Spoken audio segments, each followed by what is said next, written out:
Rail স্টেশনের ছাদ ধসে ১৬ জনের মৃত্যুর পর সরকারের অবহেলা ও প্রশাসনিক ব্যর্থতাকে দায়ী করে শহরের রাজপথে নেমে আসে ক্ষুব্ধ জনতা, দানা বাঁধে আন্দোলন, বিক্ষোভ আর জনরোষে। এক পর্যায়ে সেই আন্দোলন রূপ নেয় সরকার বিরোধী আন্দোলনে। টানা ৯ মাস ধরে চলা সেই আন্দোলনে আবারও উত্তাল সার্বিয়ার রাজধানী বেলগ্রেড শহর।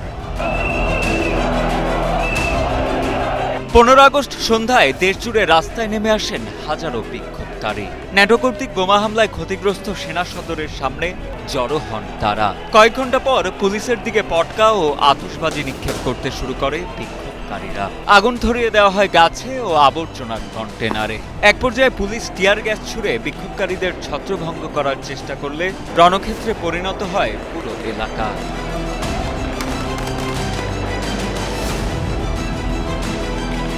আন্তর্জাতিক বিভিন্ন গণমাধ্যম বলছে, শুধুমাত্র বেলগ্রেডই নয়, দেশের অন্যান্য শহরেও ছড়িয়ে পড়েছে প্রতিবাদ, বিক্ষোভ ও সমাবেশ।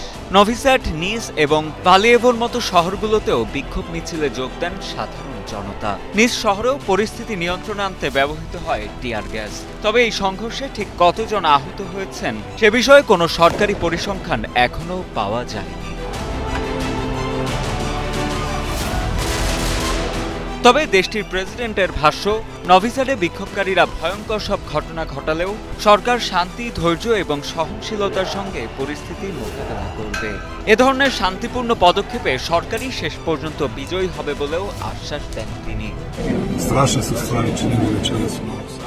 বিক্ষোভকারীদের সংখ্যা কমছে এবং তারা জানে যে তারা ব্যর্থ হয়েছে। আমি তাদের আলোচনায় বসার জন্য আমন্ত্রণ জানাচ্ছি, কিন্তু পরিণত, দায়িত্বশীল ও গুরুত্বপূর্ণ মানুষদের একত্রিত করতে আমরা আর সবার উপর ভরসা করতে পারি না।